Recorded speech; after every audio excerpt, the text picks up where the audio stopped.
செத்து போயிட்டாரா? அட கடவுளே. அண்ணே எவன் செத்த நமக்கண்ணா? நான் அணுவா செத்துக்கிட்டு இருக்கேன். முதல்ல வந்து அந்த புஷ்பா மெட்ரோ முடிச்சு விடுனே. வானே. புஷ்பா மெட்ரோ இன்னும் முடியலையா? ஆமாண்ணே. அட என்னப்பா சொல்ற? ஒரு வார்த்தை என்கிட்ட சொல்லிருந்தீங்கன்னா முத வேலையா புஷ்பாவை நான் முடிச்சிருப்பேனப்பா. என்னத்த? அட பேசி முடிச்சிருப்பேன்னு சொல்ல வந்தேப்பா. எப்படியோ வந்து முடிச்சு விட்டா போதும். இங்க பாருங்க, எனக்கு எதா இருந்தாலும் ஆர்டரா சொல்லித்தான் பழக்கம்.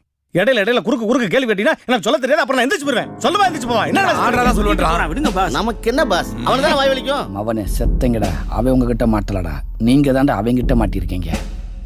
சரி, ஆர்டர் படியே வா. அன்னைக்கு காலையில 6 மணி இருக்கும். கோழி கொக்கரக்கோன்னு கூவுச்சு. என் பொண்டாட்டி குளிச்சுட்டு தலை நிறைய பூ வச்சுட்டு என்னை வந்து உசுப்புனா. மல்லியா கனகாம்பரமா? அன்னைக்கு காலையில 6 மணி ஆரம்பிச்சிட்டேன். என்னடா மறுபடியும் அதே இடத்துல வந்து நிக்கிறான்? அண்ணே அவரோட பழக்கம் அது. அவர் ஒரு விஷயத்த ஃப்ளோவா சொல்றப்ப இடையில மரத்தை டெஸ்ட் பண்ணீங்க. அண்ணன் ஃபர்ஸ்ட்ல இருந்து ஆரம்பிப்பாரு. ஓ, அப்படி ஒரு வியாதி அவனுக்கு. டேய் செல்லங்களா, தங்கங்களா, வாயை திறந்துறாங்கடா, வாயை திறந்துறாங்கடா, வாயை திறந்துறாத. நீ வாயை திறந்துறாத, கொன்றுவேன்.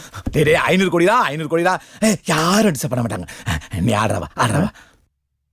அன்னைக்கு காலையில 6 மணி இருக்கும். கோழி கொக்கரக்கோன்னு கூவுச்சு.